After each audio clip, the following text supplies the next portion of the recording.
right. Hopefully, you guys had some coffee and ready to go. Um, I will transition to a practical session right now, like we talked about, a little bit more practical, talking about some things that questions that come up in ministry, right? Questions that help us systematize things. And the two things I wanted to share with you, as I mentioned before, the two things I want to talk to you guys about is the first one is I want to talk about the life cycle of a ministry or a church. It applies to both, and we're going to talk about how a typical church or a typical ministry develops over time. And I would want to see where you guys think you are at in that life cycle. And hopefully you'll find some things that are helpful there.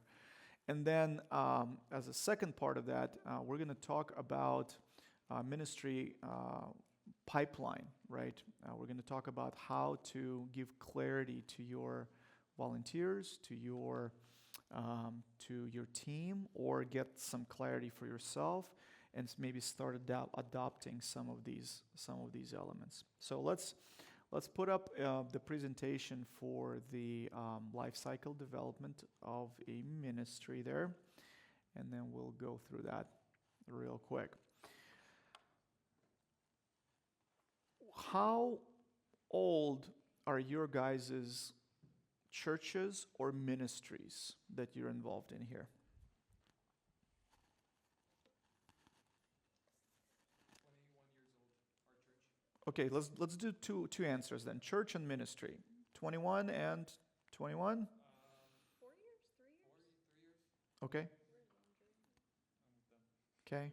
Are you guys all together? Yeah. Okay. What church are you from? Greater family. Grace Family. All right. I'm from this church. We're 26 years old. Pretty established. Okay. Nah, 26 years old. Okay. All right. Um, Yeah, it doesn't have to be precise. I realize, like, most of you probably don't remember the year the church was founded. That's not what I'm looking for. I'm thinking like 5 to 10 years, 10 to 15, 15 to 20, 50 plus. Like, help me gauge how established your churches are. Anybody from a new church here or a new ministry that started within the past 5 years? Within the past 10 years? 15 years? So most of you are from pretty established churches. Is that true? Yes. Okay. All right. So how are things going? good overall. Praise God. Still a lot of room to grow. Yeah. But there's been growth. So it's encouraging to see that, like, yeah, we're not at the point where we want to be. Mm-hmm. But if you look back a few years, we've grown a lot, not necessarily quantity-wise, but quality-wise. Mm.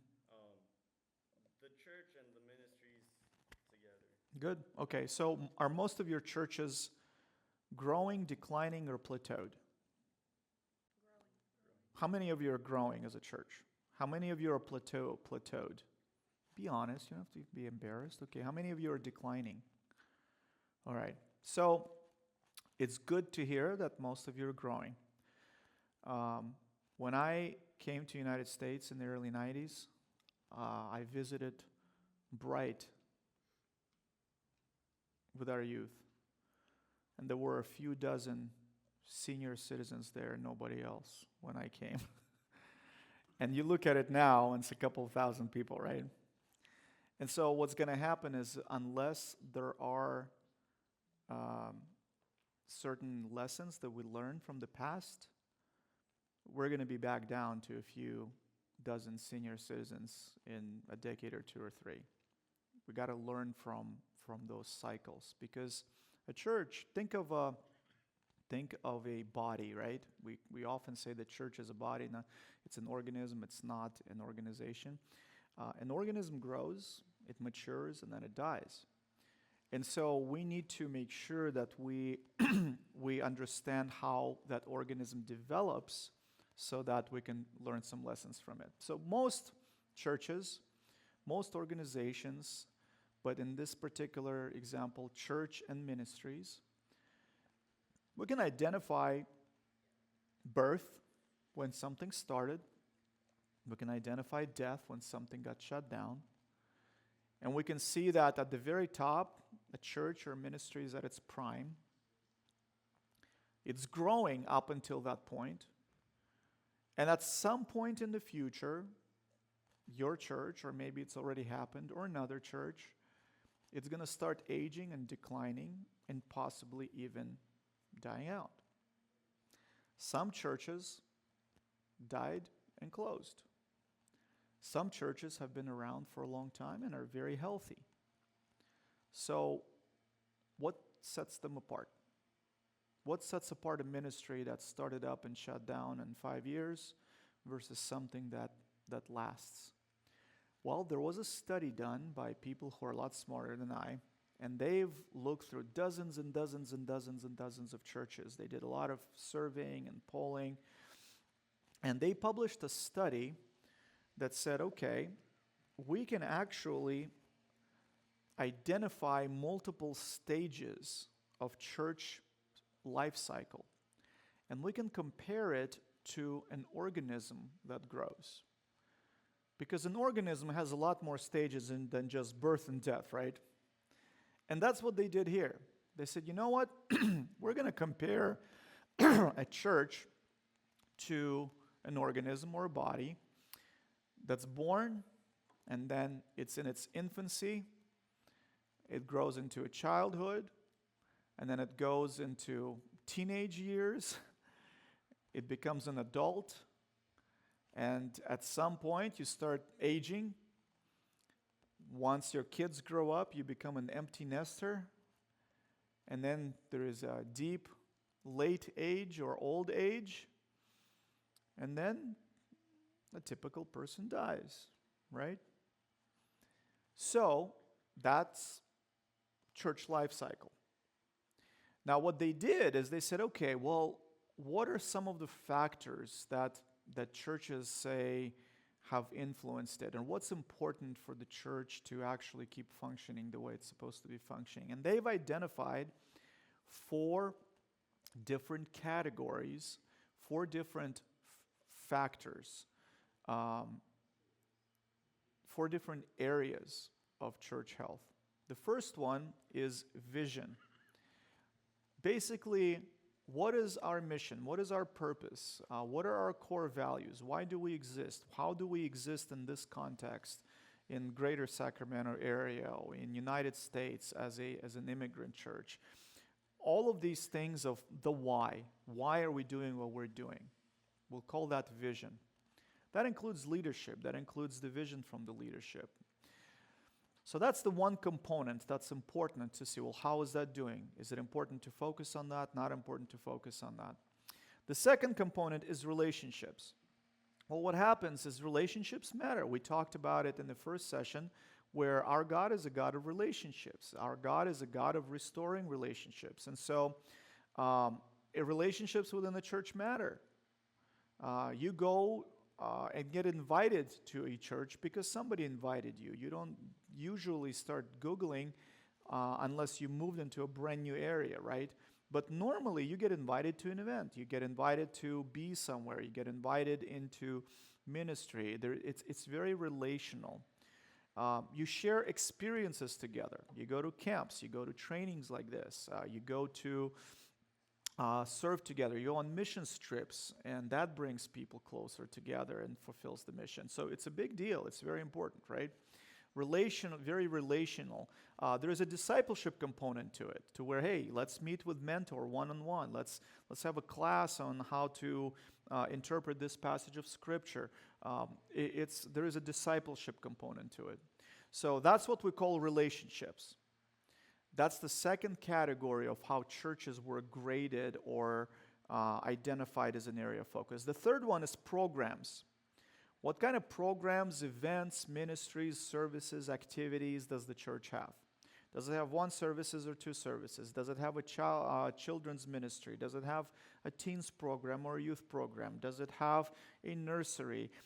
What about all the things that we do as churches, all these activities? Does it meet the needs of the congregation well through all these different activities? And then the last category is management, accountability, systems, and resources, or management, meaning, what happens when I need to spend some money out of the budget. You have to go and fill out a form, then you get a check, or you have a card that's issued to you, and you got to account for that. Or how do you accept the budget? Or how do you turn in your receipts? Or who locks up the church? And what are the rules and procedures for the security team? We talked about that earlier, right? So all these things that are organizational, that are administrative. How do you manage an account? How are the finances run? How are the systems developed? And all of that. So they've taken these four things, and what their premise was, and what they've concluded, is that at each stage of life, different things matter more or less, depending on the stage. All of them are important, and all of them are present to some degree at every life cycle. But sometimes they're focused on more, and sometimes they're focused on less.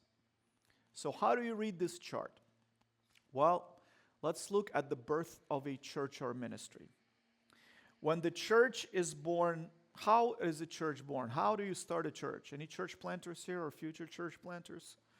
How do you plant a church? How do you think you plant a church? Let's start there. Organize people? How do you do that? You call them and tell them what? And? Be where? There's no building. Yeah, they're okay at my house. So you get them together at your house, and then you tell them what? What do you tell them?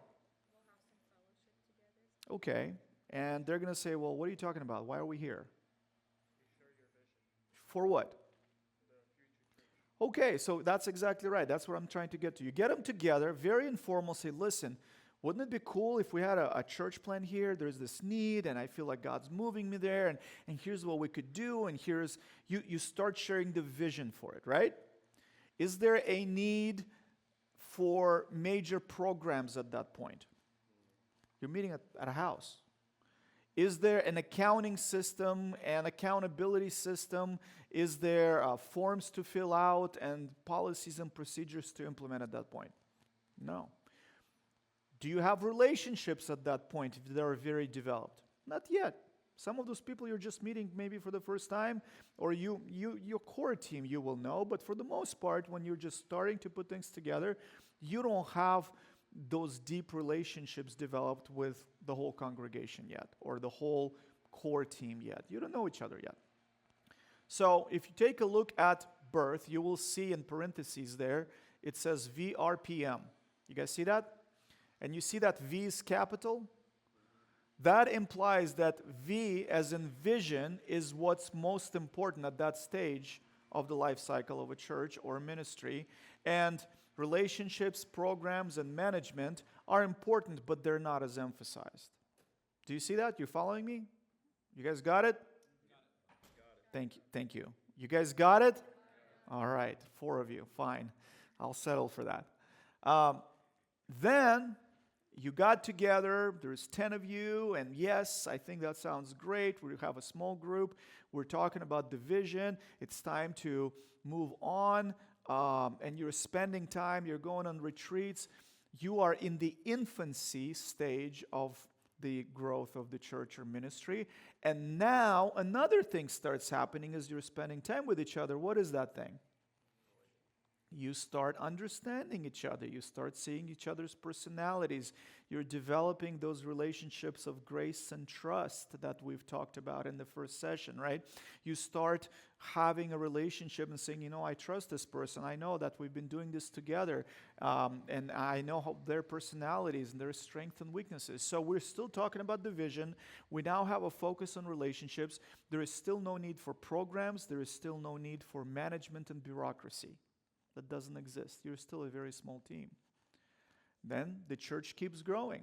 Now you have maybe 50 people or 60 people or 80 people that are coming. Now you're like, okay, well, what do we do with all these people? We have like 27 kids now, and they show up, and we have 4 teenagers, and they need a place and a thing to connect. So what do you think happens next? What do you do? I didn't hear you. Programs. You start figuring things out, how you serve those people. Okay, well, we have 20 kids. Let's start our children's ministry. Let's see if we can find a volunteer to do something while they are while the service is running. So now you start focusing on programs. You start serving in different areas. Now, what happens to relationships when you're separated out in different ministries? They're important, but you're not spending as much time with each other. So at the childhood stage, you will see that vision is still very important. That's why people come. It's a small ministry, small church. Relationships are not as critical right now because you already know each other, but you're not spending time with each other. It's not the emphasis. Now it's about programs. It's about, hey, we have people coming, but they're not getting what they need here. We need to provide for them. Then we have our teenage years, the adolescents, and the church is growing, the ministry is growing, things are moving up. So now you are like, hey, you know what? We're getting distant from each other. We need to get together for ministry leaders retreats. We need to get together and invest some time at a church picnic and barbecue and do some steaks together and reconnect a little bit. And so again, relationships, teenagers, it's important for them to spend time with each other. They're very relational.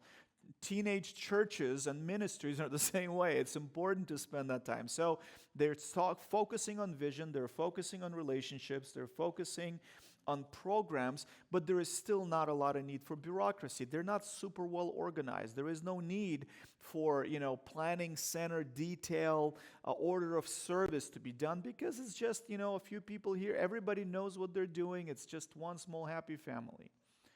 And then the church matures. It still grows. You're reaching people.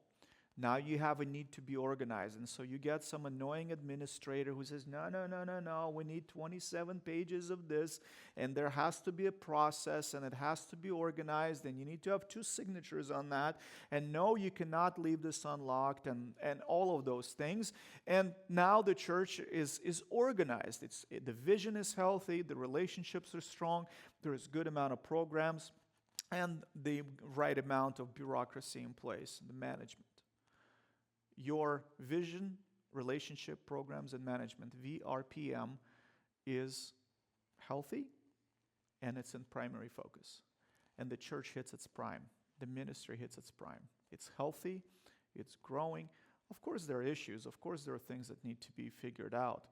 But in general, you have a healthy church.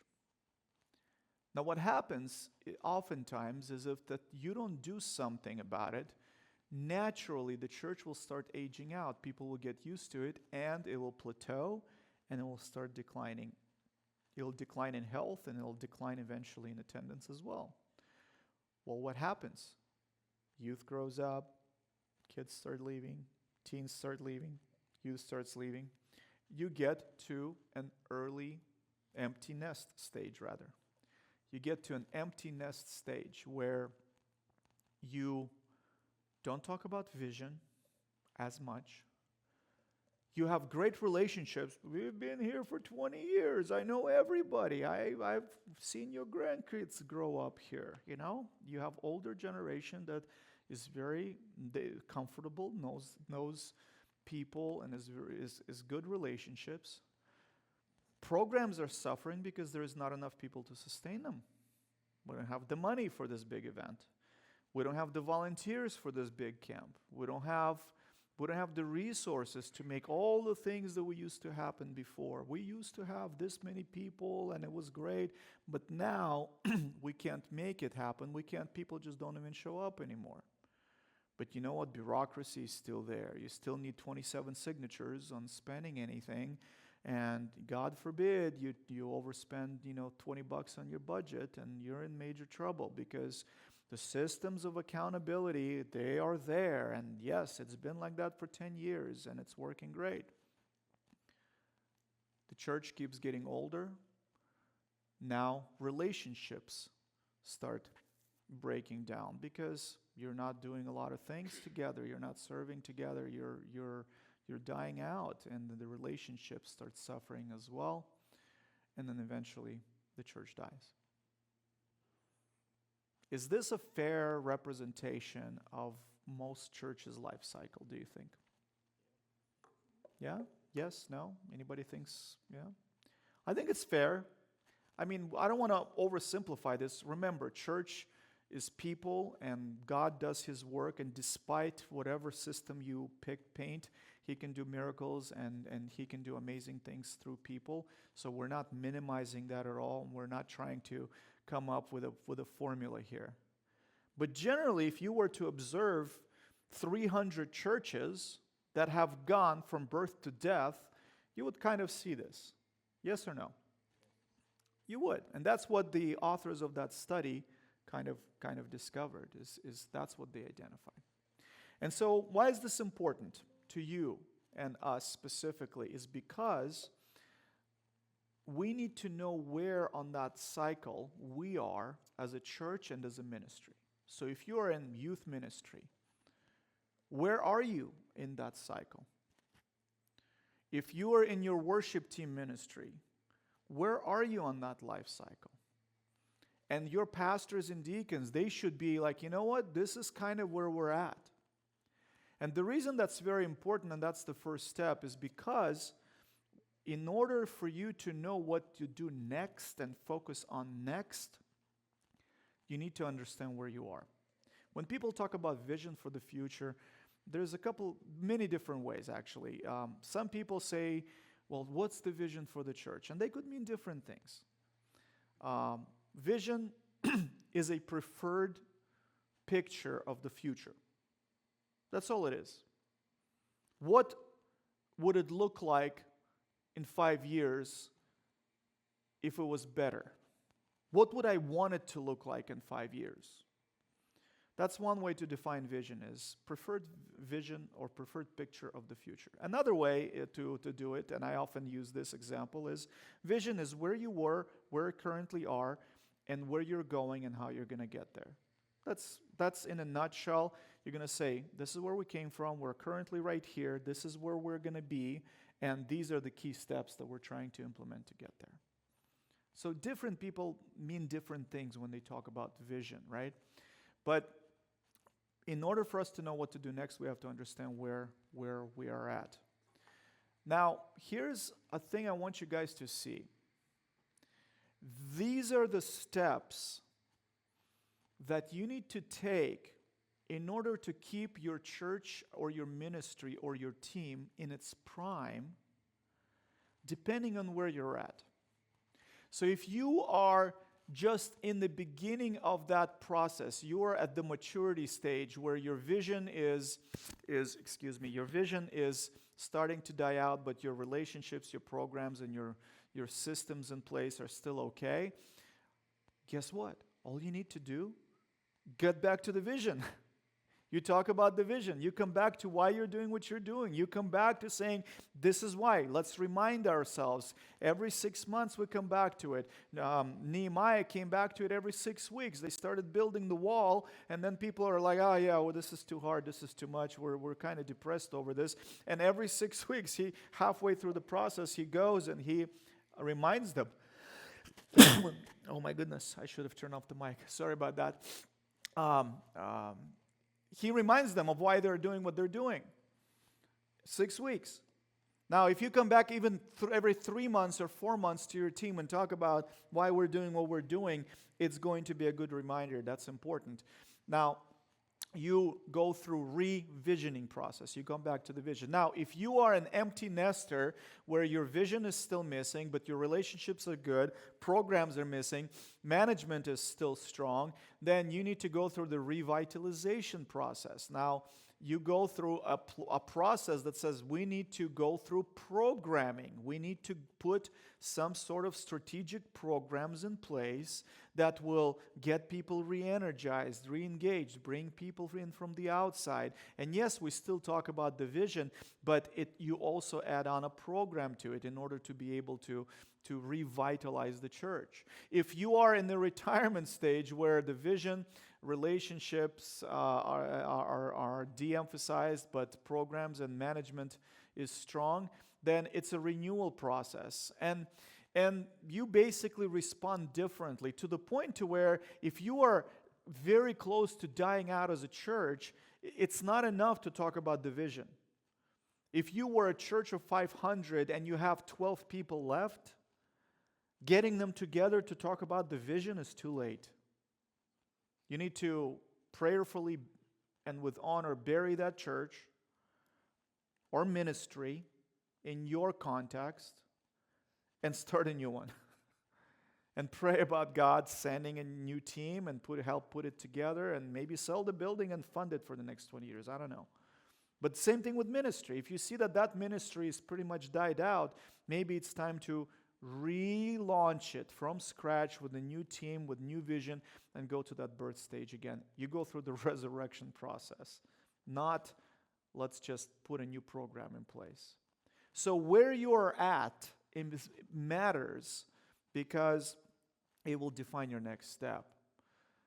If you look at this chart, you will see that the longer you wait, the longer you would take. Now, if you look at this chart, when you come back to the equivalent level on the other side of this curve.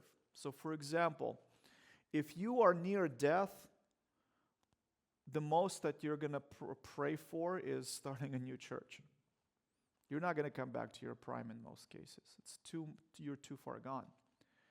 However, if you're at an old age kind of church where everything is dying out except systems in place, there is a possibility for you to come back to an infancy stage and relaunch that way. If you're an empty nester, you could come back to a fairly healthy state of church growth with a revitalization process. And if you're at maturity and all you need to do is just cast a vision for the future and come back to it, that's the part that can get you back closer to prime very, very quickly. Now, why is that important? Which circle is smaller? What it requires less effort to come back to a stable state of your ministry? Yeah, when you're the red. So the earlier you start to come back talking about the vision to keep your ministry on top, the more effective and less effort it's going to take. The longer you wait, the more painful it's going to be, and at some point, redevelopment is not going to be enough. It's not going to be a matter of new programs. It's not going to be a matter of let's try this. At some point, if you wait too long, it's going to be a matter of shutting it down and starting fresh at some point in the future. So I'm sharing this with you guys, not to depress you a little bit here, but I think we don't do, as churches, as ministries, we don't do enough honest assessment of where we're at.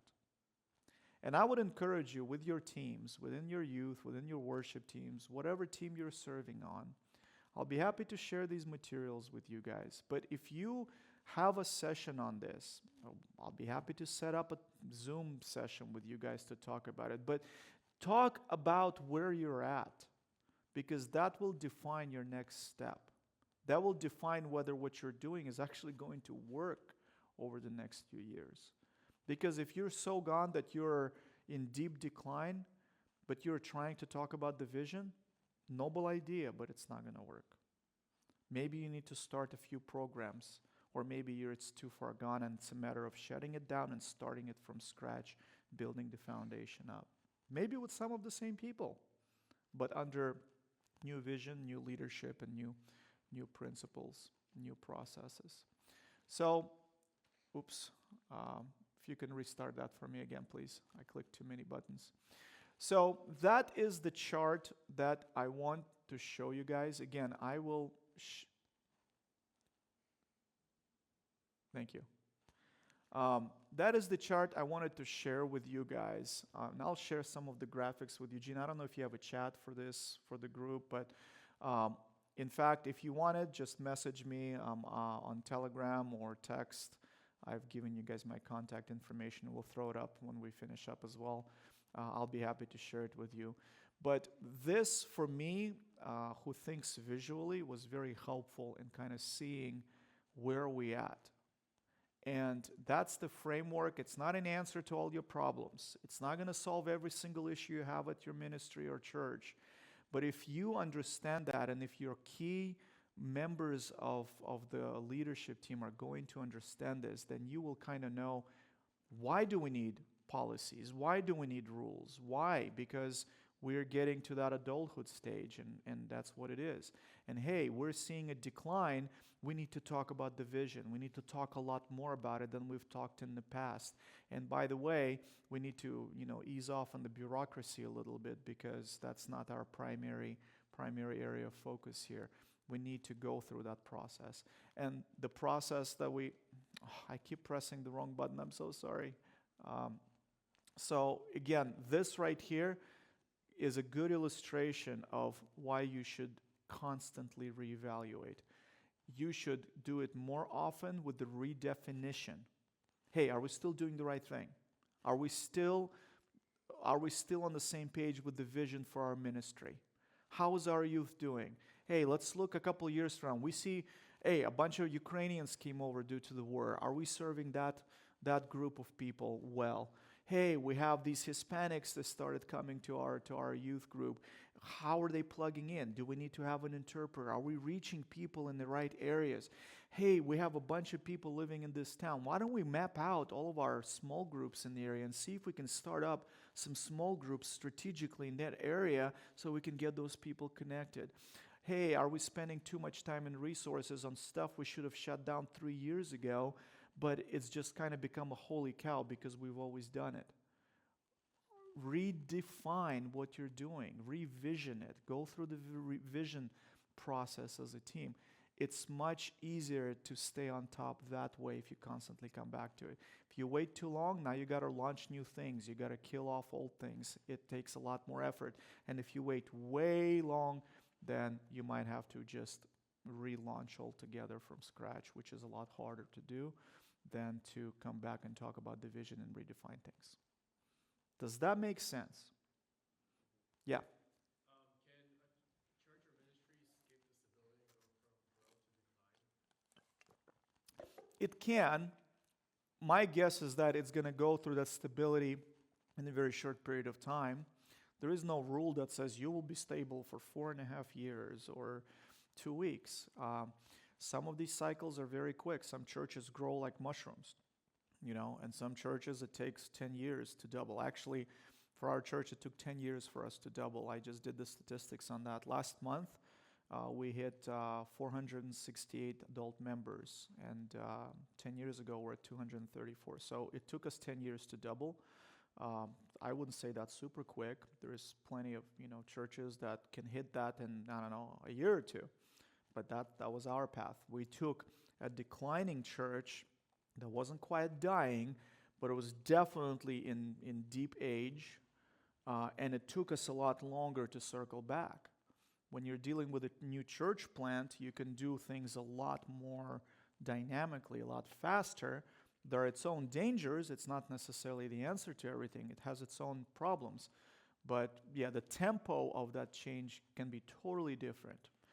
You might have a church somewhere in Dakota with 25 people, and it'll stay at, it'll grow to 40 people and consider itself stable. So it really depends. Good question, though. Helpful? Yes? Okay. So that's what I wanted to share with you guys as the first thing. The second thing I want to share with you is if we could put that PDF up, please. This is, I told you about a leadership pipeline model.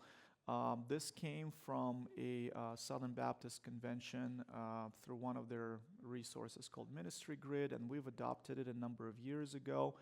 We've adopted it by pieces, piecemealed it together, right? And can you guys read that? Yeah, kind of, sort of? Okay. So let me tell you what you're looking at. What you're looking at, and we'll be happy to share the PDF with you. We have it in Russian translated as well. So what you're looking at is you're looking at a ministry structure. Now, we had this conversation with Eugene over coffee during lunch, right? We talked about people, what do people want? What are they scared of when they sign up for something? I think one of the things that people are scared of in Slavic culture is that if they say yes to being involved in children's ministry, for example, that they're signing up for like a 30-year service. It's like a lifetime commitment, right? Because you're going to be guilt-tripped into not quitting always. There's always a need, and they can't do without you, and you'll be a traitor if you leave, right? Anybody knows what I'm talking about? Is that how it works in your church? It's how it used to work in our church as well. What we do is we ask for commitments from people for 1 year. In some extreme cases, for a 2-year commitment for things that required, but usually for a 1-year commitment. And the point is, we want you to be at the right place. We want you to use your gifts. We want you to serve in alignment with your gifts. And so if you try something for a year and you see this is not your area of ministry, I want you to quit and go somewhere where you're going to be more beneficial for the kingdom, for within the church, but different area of ministry. The only way you're going to be guilt-tripped into anything is if you quit and do nothing.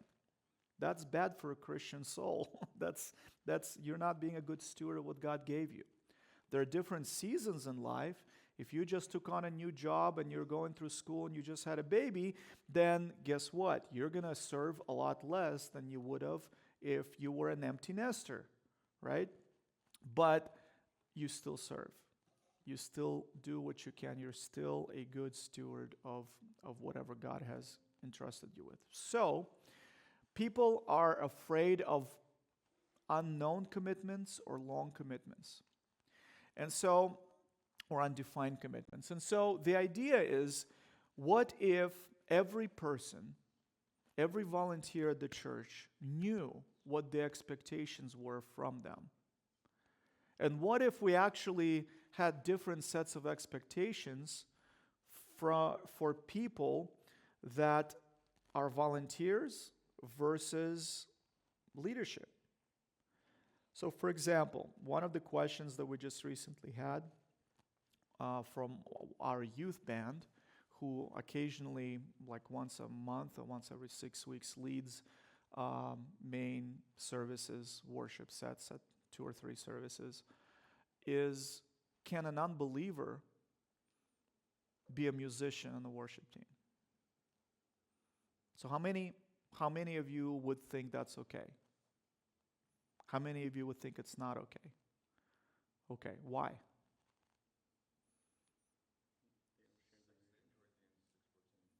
Say again? Okay, can you quote it? Go for it, paraphrase. Mm-hmm. Mm-hmm.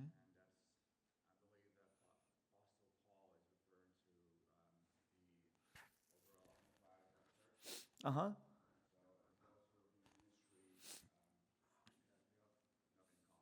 Yeah, yeah. So what we did there is that's very good. And so what we did there is we said, listen, people can help out, right? But generally what you want them to do is you want them to know the gospel, and you got to be willing to learn more. To learn more about who God is. And they might, let me rephrase the question. Do they have to be a member of the church? Why?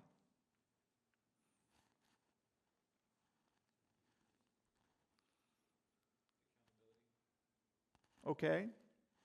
But hey, I'm just willing to make coffee. I just moved here. I'm still figuring things out, but I want to help out. Can I help with making coffee? No stage. Oh, so the stage is the defining factor. Okay. Hosting a service? Okay. So you see there are all these questions, right? Like what do you do? And so what happens is this is the model that says, okay, listen, we're going to break all volunteer positions, all ministry positions into 4 different levels. We're going to have a volunteer level, a leader level, a director or somebody who is finally in charge of that ministry, and the leadership of the church, which is the elders and the deacons. And so we're basically saying there are 4 levels of commitment to ministry. Doesn't mean that you're a better person or a worse person. It just means that you have different levels of ministry. Now, each one of those levels of ministry has core competencies. There are 6 areas we want people to be competent in and have different expectations in. And the 7th area is specific to that one ministry. So again, to pick on the media guys, this might be, hey, no pro presenter, take 1 training a year outside of the church and attend all practices or whatever you come up with the requirements for that particular ministry. So you have these 6 competencies, and let's look at discipleship. Would you agree that the expectations in the area of discipleship would be different from a pastor to a volunteer? Would you expect more from a pastor? Would you expect less from a director, but more from a volunteer than a pastor? Look, I think I confused myself when I said that. Let me rephrase that again. Would you agree that a leader, that you would expect more from a leader level ministry leader than a volunteer? Okay, so let's take a look at that example. So if you're a volunteer in an area of discipleship, you got to know the gospel, like you were talking about being a believer, right? And you got to take responsibility for personal development. You got to say, I want to grow. I want to learn more. Now, you might be a baby in Christ. You might be a most immature individual who just repented and who just got baptized. You might be somebody who is very much in the beginning stage of their walk with Christ, but they're saying, I love Jesus, Jesus died for me, and I want to grow. So that would be an expectation for them there. Now, a leader, like in the way we're organized at our church, and your churches might be different. As I said, we have 3 services. A leader might be somebody who is responsible for 1 service. A leader might be somebody who is really committed to that ministry. Might be a core group member. It might be somebody who runs a team within the ministry. Somebody who works under the direction of the ministry director, right? But they're responsible for something. Now, what do we expect from them in the area of discipleship? Well, now we expect them to actually know some basic doctrines. They got to understand, well, how did we get redeemed on the cross? How were we justified? How are we declared holy? Like, how does that work? Why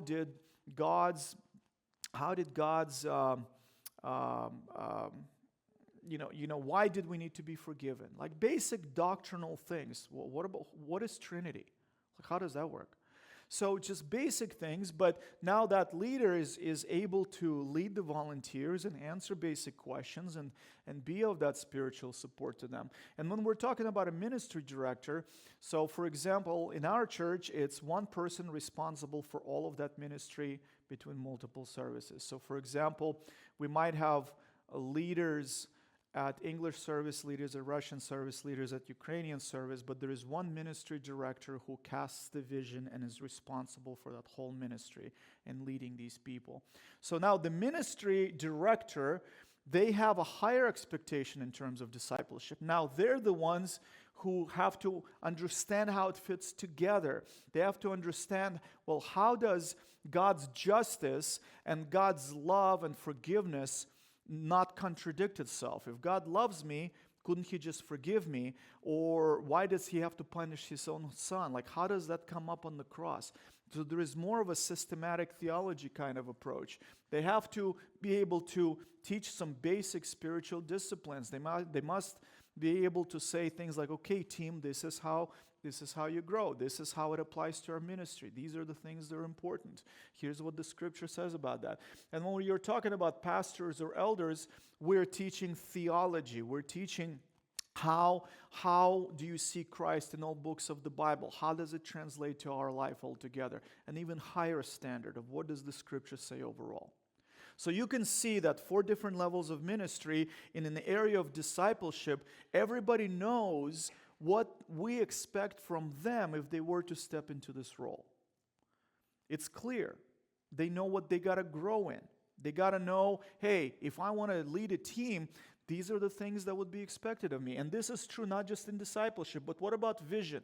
So we as elders or pastors of the church, we cast the overall vision of the church. The director of ministry now takes that church vision and say, well, how does my ministry support that? How does it connect? And then the expectation of the leader in terms of vision, they got to know the vision, they got to be able to explain it, and they lead their volunteers with it. They say, okay, in our ministry, this is how we're connected to the church vision. And the volunteer, he just says, "Я не против. I'm okay. I'll support it." They don't have to teach on it. They just show up. They're like, "Yeah, that sounds good. I'll do it." So you make it as easy as possible for people to step into ministry, but you give them these expectations and say, this is how you grow. This is the pipeline. You step into this wide funnel. Not everybody is going to go to higher level, and that's okay. What you want is you want people operating at the highest level that they're capable of, based on their maturity, based on their expertise, based on their technical ability. You want people to go as high as they're able to, based on what God has gifted them with. Some people are not gifted to teach theology, and that's perfectly okay. Perfectly okay. But if somebody is gifted to teach it, and all they're doing is serving at your parking lot, that's a problem. They're not operating based on their gifting. They're operating based on what the need is, and that's great. That's also needed. But how do they grow? How do they get developed? How do they grow into in this ministry? So for us, this is a very helpful framework. For your church, it might look a little different. This is, like I said, not an answer to every single thing. But it would be helpful if you have something similar that says, okay, these are the expectations from different levels of leadership, and this is how we teach it to people. This is what we give to our volunteers and say, hey, if you want to serve, this is how it all connects together. We'll have people all the time who are coming to church and says, hey, I've been a teacher here and a teacher there. No problem. Here's our expectation of leaders and ministry directors. And by the way, we don't put anybody in charge the first year they're at the church. Why? Because they need to love the people. They got to get it. Remember, they got to want it, get it, and have the capacity to do it. You can't get it if you show up to church 3 times and say, oh, I love it. Let me do stuff. You can volunteer, but you can't be in a leadership position right away because you don't get it yet. You're not aligned yet. It'll take time. So these are the tools that I wanted to share with you. You probably don't have this developed at your ministry level to this degree or in this form, and that's okay. It's an instrument. You might use a slightly different instrument, but I want to encourage you to have an instrument that gives people a pathway for growth. And you do that to make sure that it's the right seat, make sure that the right description for volunteer positions is put together. Who do they report to? What level position is it? Am I a volunteer or am I a leader? I can tell you right now, we have some pastors based on these requirements who are saying, I cannot do this anymore. Some older guys who are about to retire, and they're saying, I'm not meeting the standard. It's not me telling them that. It's them telling me, like, hey, Vasily, I think it's going to be time for me to retire in the next year because I can see that I'm not pulling my weight. Because they know that that's what's needed and that's what the expectation is towards the whole team. So it's going to help you in your teams to be on the same page, know what the expectations are, and what you're encouraging people to grow in. So I hope this is helpful to you guys. I think we're a little bit over time, but I'll take a couple of questions on the topic, and then is it 12:30? Lunch is ready, or are we still waiting on the? Why don't you find out to see how much time we have, and if we can put up the Slido back up, please. And if you guys have any questions there, that would be good to talk about. All right. So if you're already in ministry and have the heart for it, but not the talent, even though you think let's go back to the original question that I didn't answer from before. How does one test himself whether or not is ready for a leadership position? Well, combination of things, but one of them we just talked about. What is your expectation? how are you doing in those 6 core competencies? Do you understand the vision? Are you able to tell it to others? Where are you in the discipleship process? Where are you in the stewardship process of others? Which area do you need to grow in? So take that chart, if that's something that your team adopts, and say, okay, these are the areas I need to grow in order for me to be able to be ready. But ultimately, your character and capacity, the very first session we taught, am I okay on this side of the ladder? Am I okay on this side of the ladder? How do I grow? I'm not perfect in it, but am I willing to go through these steps? Do I want it? Do I get it? Do I have the capacity to do it? And then talk to your leadership and see if you can step up for that role. So that's how I would answer that question. If you're already in ministry and have the heart for it but not the talent, even though you think you have the talent, what would be the wise thing to do? Okay, so if you're doing it, you have the heart for it, but you don't have the talent, what would be the wise thing to do? Again, you need to serve in alignment with your gifting. Okay, not just the need, but gifting. Needs are important. Nobody has the gift of changing toilet paper in bathrooms, okay? It's a need. There is no spiritual gift that says, toilet paper changer. It doesn't work like that. But it needs to be done and you do it. But generally, you serve in your spiritual shape. SHAPE, Saddleback put that together a number of years ago. Your spiritual gifts, what did God give you? H is your heart, what are you passionate about? A is your abilities, what are you naturally good at? Not necessarily supernaturally, but something that you do well. P is what is your personality like? Are you an introvert, extrovert? How are you connecting with people? And E is your experiences. Good experiences or bad experience. I shared with you I had an addiction to cigarettes before. Makes it super convenient for me now to work with people who have addictions like that. I can share my story and tell them because I get it. If somebody was a youth leader before and they come to a new church, they can take that experience and say, this is how I can serve. So your spiritual shape matters. So to answer this question, you might need training. You might need to be better equipped. But ultimately, if you have a different gift in a different area that you're not using, then maybe it's time to consider for you to shift into that ministry where you're going to make a better difference for the kingdom. It's not about one ministry. It's about the kingdom. It's about your local church. If your local church overall will be healthier because you're shifting ministries, it's a good thing. You're blessing the church with it. You're being a good steward of what God has given you. How are we doing on time? Oh, we have some time. Perfect. Okay. How to properly deal with trusted elders in the church that keep pushing peer pressure people into ministry. Is there a right way to stop them? Okay, let me give you a disclaimer. Some of your generation needs a kick in the butt, okay? Some of it is good.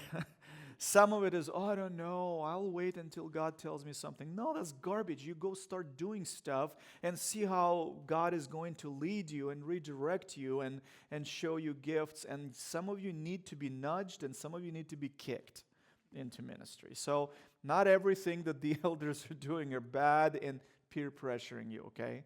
The generations become too sensitive. It's, don't tell me what to do kind of generation. You guys need to be better than that. You can do better than that. On the other hand, if that's the primary way people are being recruited in the ministry, it creates for really bad culture. It creates for bad environment. I got guilted into something. I don't want to be there. I am not aligned. I might not have capacity to do it. But somebody put a check mark and filled the void, and now we have men's ministry leader. That's not going to do anything good for the church. That's not going to do anything good for the ministry. So you need to have conversations with them. You need to educate them, explain it to them. You need to have them see your heart, that you're not saying no to something or that you're not telling them, don't do this because you hate them or you hate the church or you're lazy and just disobedient, but because you're convinced that it's causing harm to the body when you're praising wrong people by peer pressure into the wrong areas of responsibility. So it's communication, it's talking, it's praying, it's a bunch of different things. There is no button you can press and make them stop. So that's part of family. How do you get your parents to understand you? You talk, you demonstrate that you can be trustworthy, that you can follow through on things, that you have certain maturity to make certain decisions on your own, right? Same thing with ministry. Church is a family. You can't just have all the right answers, yet you do nothing at church. You don't tithe your time, you don't tithe your money, you don't serve, you don't use your gifts, you don't do anything. You just show up and say, let me tell you how to live your life right now and how to run a church. Nobody's going to listen to you. If my neighbor came to me and said, Vasily, you're not running your family well, I would tell him to get lost. He doesn't know me, he doesn't know my family. If my wife comes to me and says, Vasily, you're not running our family well, do you think I'll listen to her? Why? She knows me. She is part of the family. She is as committed to that family as I am. She sacrificially does a bunch of things for the family. So if you are in the same church and you are a valued member of the church, you work hard, you are committed to the family, you are in humility submitting to God's will in your life, you are obedient, you are suffering because of it, but you're also realizing God's plan in your life, people will see that, they will listen to you. Maybe not one specific individual or two specific individuals, but people generally will place higher value on your input than people who do nothing. So you would tell them the same way as deal with the family. How to live a ministry you don't have the time and resources for anymore without feeling like you're abandoning people you're serving and those you serve with. If you have relationships of trust and environments of grace, like we talked about at the first session, it will make things a lot easier. So what I would do, I actually had a little bit of an emotional kind of not breakdown, but a moment with our elders team a few weeks ago, where I'm like, guys, you're not understanding the pace at which the church is changing. And I have way too much on my plate that you need to pick up. Like, I can't do all the things I'm still doing from 5 years ago. It's just not possible. And so you have to be vulnerable. And they have to know that you're doing it with love, that you're not yelling and screaming and saying, I'm slamming the door. You come in and say, guys, I'm still committed. I'm still committed to the church family. I want to be a blessing. These are the 4 different areas that I feel I'm gifted in. This is the need that I see at the church. This is where I feel the Lord is leading me through prayer and talking to other godly people. I want to be obedient to what God's telling me and be vulnerable with them. Maybe they'll tell you something you haven't considered. Maybe they'll tell you something that you didn't think about. Maybe they'll ask for some time and say, listen, we totally get it, but give us 6 months so that we can find a good replacement for you, right? But environment of grace and trust, and be vulnerable as you're talking to them about it. I think that's the way I would approach it.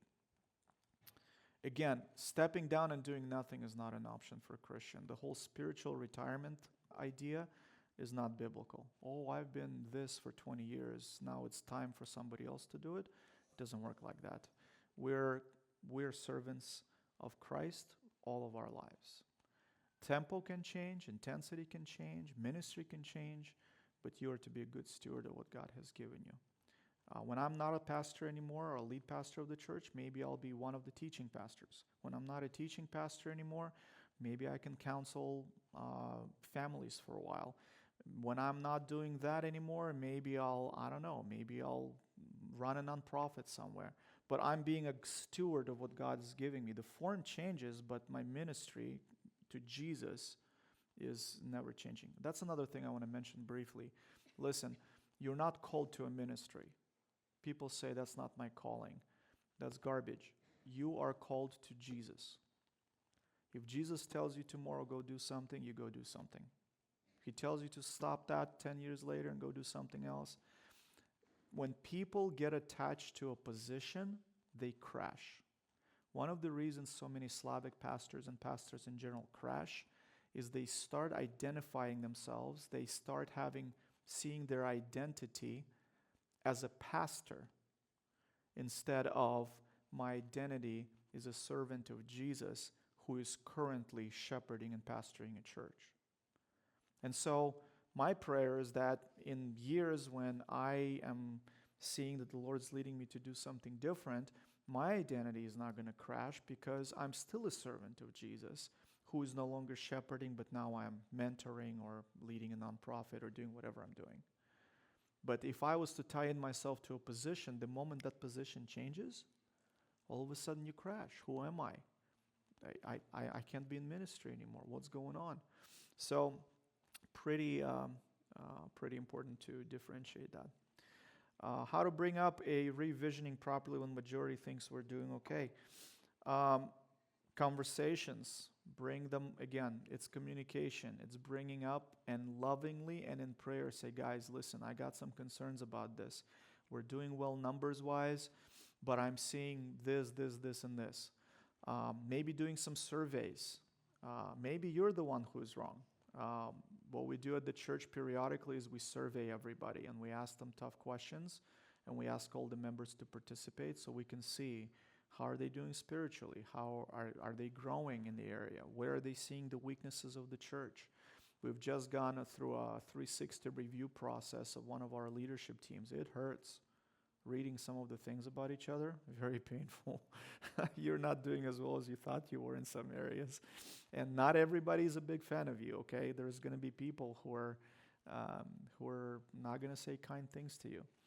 But it's a necessary process. That's how you change. So I wouldn't tell them we're in trouble if everybody thinks we're doing okay, because they'll take that as criticism. But I would start bringing up some areas of concern and say, guys, listen, this is an area, this is what I'm seeing, this is what I'm hearing, this is what happened. And over time, people cannot be happy with status quo. They cannot be happy with what currently is in place. If that happens, then remember you plateau and you start the decline. So you show them that chart, you explain the concept to them. You bring up Nehemiah, that's every 6 weeks, came out on the wall and talked to the families about why they're rebuilding the wall and why it's important. It's biblical. So that's what I would do. At which point do you think it's a good time to transition into different ministry at church if church has other ministry needs? Kind of talked about it again. Ministry shape is important. Look at your spiritual gifts, what you're passionate for, your abilities, your personality, and your experiences. Pray about it. Talk to other godly people about it, and take a step of faith and serve. So I talk to your leadership too, because they might see things you're not seeing yet. They might see a critical need, and maybe that's not your primary gift, but it's a super critical need that you can meet for now. That's also okay. Maybe not in the long term, but it's okay to do that. So talk to your leadership about it. Ultimately, remember, you want to be obedient. And part of the way God communicates is through your leadership too. So if it's not just about our preferences, right? I can tell you my preference when I became a lead pastor was not to be a lead pastor. I'd rather be a youth pastor. I preach in English, I think in English, I have to translate my sermons into Russian. There's a bunch of bureaucracy and drama associated with being a lead pastor. I would be much more comfortable with being a youth pastor. None of the responsibility, the senior pastor can get in trouble for me, and it would be great, right? Just love it. But that was the need. That's where I felt the Lord was leading me towards through other people and through the need of the church, and I'm convinced I'm at the right place for this season of my life. So it's not about just our preferences, it's about the big picture as well, what the family think needs to happen. Can a church become too structured and restricted by rules and expectations? How do we explain it to people that some structure is okay? I highly recommend You Google Jeff Williams, who is the astronaut that I mentioned. He teaches a wonderful seminar on the order and science in God's creation. And listen, our God is a God of order. If you look at how the universe was created, it's highly structured and highly ordered. Chaos is not a godly thing. So when people say, well, are you diminishing the role of the Holy Spirit through planning? No, the Bible talks a lot of different places about the planning process. How about a man who starts building a tower and doesn't consider what it'll take, and then everybody's going to laugh at him? That's in the scripture, right? So all these examples are very, very important. It's a tool. You should not have processes for the sake of processes. But if your process maximizes ministry and return on ministry, it's worth it. A number of years ago, we switched into a non-cash system at the church, and we've given all ministry leaders cards. We went to a system called Ramp. It's basically we deposit money with a master account, and each ministry has a limit, and they basically run the card and upload receipts to that system. It costs like, I don't know, $20 a month or something like that per card, but it's worth it for us. We spend a couple $100 a month in fees, but people don't have to go through the crazy bureaucratic process in order to be able to fund their ministry for which they have budgeted money for. So here's a process that was designed to maximize ministry. If the process starts minimizing ministry and taking time away from ministry and making it difficult, I would say that's too structured, it's too bureaucratic. It's about ministry, it's not about the process. So structure is okay, our God is a God of order, and we must provide good return on ministry. What to do if the leader of your ministry is making the ministry uncomfortable and not enjoyable for those in it, and they don't take the criticism given to them? Sounds like a environment of trust and grace issue again, and it's something that you need to talk to as a team and give it time. Ultimately, talk to the senior leadership if this is something that continues to be a problem and they're not taking your input. Just understand that your opinion is very subjective. You could be wrong. You could be wrong. So talk about it as a team. Can an unmarried man be a pastor, overseer of a ministry based in 1 Timothy 3:2? Good question. Each church will take a different position on this. So disclaimer, talk to your pastors. I'm not your shepherd. I'm the shepherd of Good News Church in Tacoma, okay? But the way we interpret that requirement is that you can. There is no requirement to be married. There is a requirement to be a husband of one wife, meaning that you're committed to one source within your marriage if you are married. So that is our interpretation of it.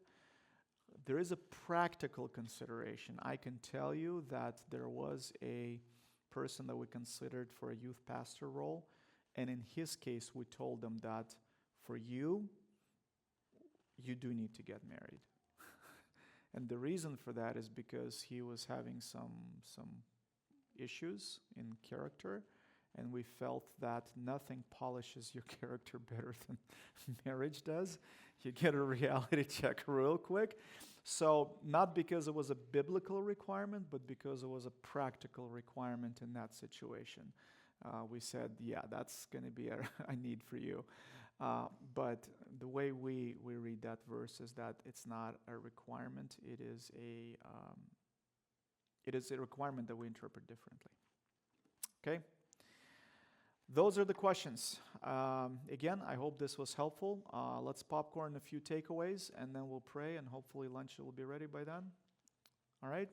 So takeaways from the second session that we had today.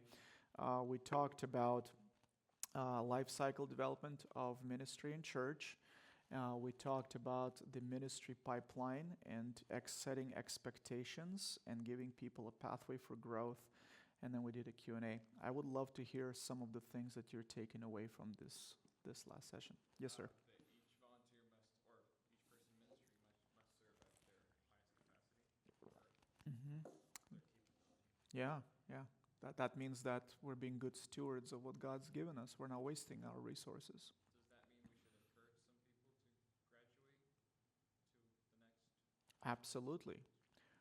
And it's okay for them to fail in saying, listen, this is your gifting, this is your area, this is where you're best at. Remember, you have the right to be wrong and make a mistake from the beginning.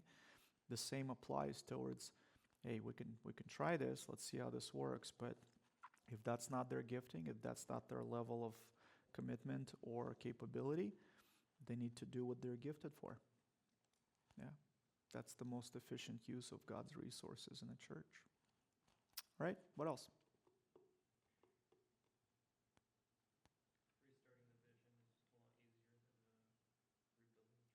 Yeah, the revisioning process is a lot quicker and more effective than relaunching a church or reprogramming everything, for sure.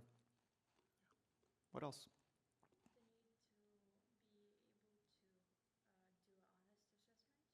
I feel like for me it was for ministry and for yourself too. Yeah, To actually see what are you able to do and what you yeah, might need to. yeah. You know, what's interesting, just as an aside for that, there are multiple ways we can have perceptions. There is a way that you think about yourself. Then there is a way other people think about you. Then there is a way you think other people think about you. And then there is a way God sees you. And so it's super important to actually open up the Bible and see how does God see you? And honestly evaluate your heart. That's what we do every time we participate in communion. That's what we do every time we go just make decisions and go through life, and that includes ministry as well. So super important. Good takeaway. Anything else? Going once, going twice. Was that a second takeaway? No, third, okay. I have a rule with our youth. I don't let them leave until they ask me 3 questions every time I meet with them. So you guys got the three takeaways done, so you're okay. You're in the clear. Thank you very much. I appreciate the opportunity being with you. I pray that God will work through all of you and your local churches and ministries. And thank you. Hope this was useful.